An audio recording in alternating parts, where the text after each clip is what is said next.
ಇದರೊಂದು importance ಇದೆ. ಅಟಲ್ ಸೇತುವೆ ಭಾರತದ ಸಮುದ್ರದ ಮೇಲೆ ಕಟ್ಟಲಾಗಿರುವ ಭಾರತದ ಅತಿ ದೊಡ್ಡ ಸೇತುವೆ ಅಂತ ಅನ್ನಿಸ್ಕೊಂತು. ಈಗ ಮುಂಚೆ ಸೀ ಲಿಂಕ್ ಇತ್ತು, ಈಗ ಇದು ಅತಿ ದೊಡ್ಡ ಸೇತುವೆ ಆಯಿತು.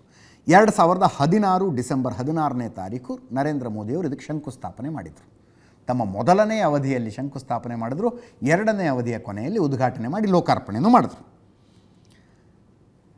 6 ತಿಂಗಳು ಮೊದಲೇ ಇದನ್ನು ಕಂಪ್ಲೀಟ್ ಮಾಡಿದ್ದಾರೆ. ಇನ್ನೂ ಕೊಟ್ಟಿದ್ದ ಡೆಡ್ಲೈನ್ ಪ್ರಕಾರ ಇನ್ನೂ 6 ತಿಂಗಳ ನಂತರ ಮುಗಿಬೇಕಾಗಿತ್ತು, ಮೊದಲೇ ಕಂಪ್ಲೀಟ್ ಮಾಡಿದ್ದಾರೆ. ಬೆನ್ನತ್ತಿ ಕಂಪ್ಲೀಟ್ ಮಾಡಿಸಿರ್ತಾರೆ. ಏಪ್ರಿಲ್ನಲ್ಲಿ ಎಲೆಕ್ಷನ್ ಇದೆ, ತಪ್ಪು ಅಂತ ಹೇಳ್ತಿಲ್ಲ ನಾನು, ಇದನ್ನೊಂದು ಮಾಡಿದ್ದೀವಿ ಓಟ್ ಹಾಕಿ ಅಂತ ಹೋಗ್ತಾರೆ. 17,840 ಕೋಟಿ ರೂಪಾಯಿ ವೆಚ್ಚ, 1 ಕಿಲೋಮೀಟರ್ಗೆ 818 ಕೋಟಿ ರೂಪಾಯಿ ಇದಕ್ಕೆ ಖರ್ಚಾಗುತ್ತೆ. ಮುಂಬೈನ ಸೇವ್ರಿಯಿಂದ ಅಟಲ್ ಸೇತುವೆ ಶುರುವಾಗುತ್ತೆ, ರಾಯಗಢ ಜಿಲ್ಲೆಯ ನವಸೇವ್ ಪ್ರದೇಶಕ್ಕೆ ಬಂದು ಮುಗಿಯುತ್ತೆ. ಮುಂಬೈನಲ್ಲಿ ಇದಕ್ಕೆ ಉದ್ಘಾಟನೆ ಮಾಡಿದ್ರು. ಇದೇ ರಸ್ತೆಯ ಮೂಲಕ ನವಿ ಮುಂಬೈಗೆ ಹೋದರು. ನವಿ ಮುಂಬೈನಲ್ಲಿ ಒಂದು ಅದ್ದೂರಿ ರೋಡ್ ಶೋ ಮಾಡಿದ್ರು. 22 ಕಿಲೋಮೀಟರ್ ಉದ್ದ, 22 ಕಿಲೋಮೀಟರ್ನ ಪೈಕಿ 5.5 ಕಿಲೋಮೀಟರ್ ಭೂಮಿಯ ಮೇಲೆ ಹೋಗುತ್ತೆ, 16.5 ಕಿಲೋಮೀಟರ್ ಸಮುದ್ರದ ಮೇಲೆ ಹೋಗುತ್ತೆ. 6 ಲೇನ್ ಇದು ಟೋಟಲ್. ಈ ಕಡೆ 3 ಲೇನು, ಆ ಕಡೆ 3 ಲೇನು. 6 ಲೇನ್ ಹೈವೇ, 6 ಲೇನ್ ಸೇತುವೆ. 15 ಮೀಟರ್ ಸಮುದ್ರ ಮಟ್ಟದಿಂದ ಎತ್ತರ ಇದೆ. ಮುಂಚೆ ಈ ಕಡೆಯಿಂದ ಆ ಕಡೆ ಹೋಗೋದಕ್ಕೆ ಈ ಹಿಂದೆ ಇದ್ದ ಮಾರ್ಗ 2 ತಾಸು ಟೈಮ್ ತಗೋತಾ ಇತ್ತು.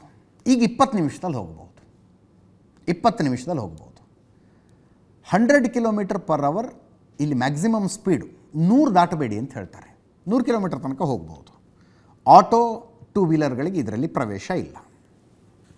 70,000 ವಾಹನಗಳ ಪ್ರತಿ ದಿವಸ ಇದರ ಮೇಲೆ ಓಡಾಡಬಹುದು ಅನ್ನೋದರ ಅಂದಾಜಿದೆ. 100 ವರ್ಷ ಏನೂ ಆಗದೇ ಇರೋ ಹಾಗೆ ಈ ಬ್ರಿಡ್ಜ್ ಕಟ್ಟಿದ್ದಾರೆ. 1.7 ಲಕ್ಷ ಮೆಟ್ರಿಕ್ ಟನ್ ಕಬ್ಬಣ ಬಳಕೆಯಾಗಿದೆ. 5,04,000 ಮೆಟ್ರಿಕ್ ಟನ್ ಸಿಮೆಂಟ್ ಬಳಕೆಯಾಗಿರುವಂಥದ್ದು. 100 ಕಿಲೋಮೀಟರ್ ಪರ್ ಅವರ್ ಸ್ಪೀಡ್ನಲ್ಲಿ ಇದರ ಮೇಲೆ ಹೋಗಬಹುದು. ಒಂದು ಸೈಡ್ ಹೋಗೋದಕ್ಕೆ 250 ರೂಪಾಯಿ ಟೋಲ್ ಕಲೆಕ್ಟ್ ಮಾಡ್ತಾರೆ. ಎರಡೂ ಕಡೆ ಅಂದರೆ ಹೋಗಿ ಬರೋದಕ್ಕೆ 375 ರೂಪಾಯಿ ಟೋಲ್. ಈ ಸಂದರ್ಭದಲ್ಲಿ ನರೇಂದ್ರ ಮೋದಿ ಮಾತಾಡಿದ್ರು. ಭಾರತೀಯರು ವಿದೇಶ ಪ್ರವಾಸಕ್ಕೆ ಹೋದಾಗ ಅಲ್ಲಿನ ರೋಡ್ಗಳನ್ನು ನೋಡಿ, ಅಲ್ಲಿನ ಬ್ರಿಡ್ಜ್ಗಳನ್ನು, ಡ್ಯಾಮ್ಗಳನ್ನು ನೋಡಿ, ಅಲ್ಲಿನ ಇನ್ಫ್ರಾಸ್ಟ್ರಕ್ಚರನ್ನು ನೋಡಿ, ಹೀಗೆಲ್ಲ ಭಾರತದಲ್ಲಿ ಯಾವಾಗ ಆಗುತ್ತೆ ಅಂತ ಪ್ರಶ್ನೆ ಮಾಡಿಕೊಳ್ತಾ ಇದ್ದರು. ಈಗ ಭಾರತದಲ್ಲಿ ನೋಡೋದಕ್ಕೆ ಶುರು ಮಾಡಿದ್ದಾರೆ ಅಂತ ಇತ್ಯಾದಿ ಇತ್ಯಾದಿ ಮಾತಾಡಿದ್ರು. ಕೇಳಿಸ್ಕೊಳ್ಳಿ. आज हर क्षेत्र में पिछली सरकारों से 2 गुनी 3 गुनी रफ्तार से काम किया जा रहा है. ये जो बड़े बड़े हाईवे बन रहे हैं वो किसके लिए है? आपके लिए, भारत के युवाओं के लिए. ये जो नई नई वंदे भारत ट्रेनें चल रही है वो किसकी सहूलियत के लिए? आपके लिए, भारत के युवाओं के लिए. हमारे लोग विदेश जाते थे, वहां के पोर्ट, वहां के एयरपोर्ट देखकर सोचते थे कि भारत में ऐसा कब होगा. आज भारत के एयरपोर्ट्स दुनिया के बड़े से बड़े एयरपोर्ट का मुकाबला कर रहे हैं.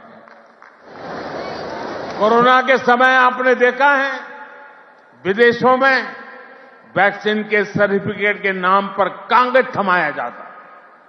ये भारत है जिसने हर भारतवासी को वैक्सीन लगाने के बाद डिजिटल सर्टिफिकेट दिया.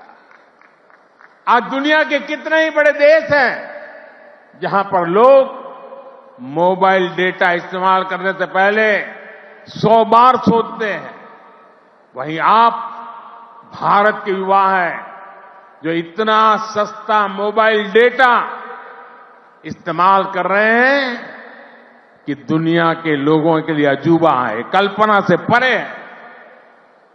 साथियों, आज देश का मिजाज भी युवा है और देश का अंदाज भी युवा है. और जो ಸಣ್ಣ ಮ್ಯಾಪ್ನಲ್ಲಿ ತೋರಿಸ್ತಾ ಇದ್ದೀವಿ ಈ ಬ್ರಿಡ್ಜ್ ಎಲ್ಲಿಂದ ಎಲ್ಲಿಗೆ ಕನೆಕ್ಟ್ ಮಾಡುತ್ತೆ ಅಂತ. ಈ ಕಡೆ ನವಿ ಮುಂಬೈ ಇದೆ, ಕೆಳಗಡೆ, ಮೇಲ್ಗಡೆದು ಮುಂಬೈ. ಅಲ್ಲಿ ಛತ್ರಪತಿ ಶಿವಾಜಿ ಏರ್ಪೋರ್ಟ್ ಅಂತ ಕಾಣಿಸ್ತು. ಫುಲ್ ಫ್ರೇಮ್ ತೋರಿಸಿದ್ನು, ಸರಿಯಾಗಿ ಕಾಣಿಸಲ್ಲ ಬಹುಶಃ. ಛತ್ರಪತಿ ಶಿವಾಜಿ ಏರ್ಪೋರ್ಟ್ ಅಂತ ಅಲ್ಲಿ ಕಾಣಿಸುತ್ತೆ. ಈ ಕಡೆ ನವಿ ಮುಂಬೈ ಏರ್ಪೋರ್ಟ್ ಇದೆ ಕೆಳಗಡೆ. ಮೇಲ್ಗಡೆ ಒಂದು ರೆಡ್ ಲೈನ್ ಕಾಣಿಸುತ್ತಲ್ಲ, ಅದು 2 ಗಂಟೆ ಪ್ರಯಾಣ ಅಂತ ಏನು ತೋರಿಸ್ತಾ ಇದ್ದೀವಲ್ಲ, ಅದು ಹಳೆ ರೋಡ್. ಅದು ಮುಂಚೆ ನವಿ ಮುಂಬೈಯಿಂದ ಮುಂಬೈಗೆ ಹೋಗಬೇಕಂದ್ರೆ ಆ ರೋಡ್ನಲ್ಲಿ ಹೋಗಬೇಕಿತ್ತು. ಒಂದು ಸಣ್ಣ ಸೇತುವೆ ಬರುತ್ತಲ್ಲಿ, ಅದನ್ನು ಸಿಯಾನ್ ಪನ್ವೇಲ್ ಹೈವೇ ಅಂತ ಕರೀತಾರೆ. ಸಣ್ಣ ಬ್ರಿಡ್ಜ್ ಅದು.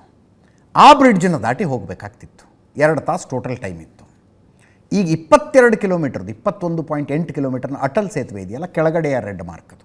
ನವಿ ಮುಂಬೈ ಏರ್ಪೋರ್ಟ್ನಿಂದ 20 ನಿಮಿಷದ ಪ್ರಯಾಣ ಅಂತ ಏನು ತೋರಿಸ್ತಾ ಇದೀವಲ್ಲ ಅದು. ಇದು ಟೋಟಲ್ಲು 21.8 ಕಿಲೋಮೀಟರ್ನ ಸೇತುವೆ ಕಮ್ ರಸ್ತೆ. 16.5 ಕಿಲೋಮೀಟರ್ ಸಮುದ್ರದ ಮೇಲೆ ಹೋಗೋದು. ಸಮುದ್ರದಿಂದ 15 ಮೀಟರ್ ಎತ್ತರದಲ್ಲಿ ಬ್ರಿಡ್ಜ್ ಕಟ್ಟಿದ್ದಾರೆ. ಸಮುದ್ರದ ಮೇಲೆ ಕಟ್ಟಲಾಗಿರುವ ಭಾರತದ ಅತಿ ಉದ್ದದ ಸೇತುವೆ ಅಂತ ಇದು ಅನ್ನಿಸ್ಕೊಂತೀಗ. ಇಡೀ ಪ್ರಪಂಚದಲ್ಲಿ ಟೋಟಲ್ ಇಂಥ 12 ಬ್ರಿಡ್ಜ್ಗಳಿದಾವಂತೆ. 12ರಲ್ಲಿ ಭಾರತದ್ದು ಒಂದು ಅನ್ನಿಸ್ಕೊಂತು.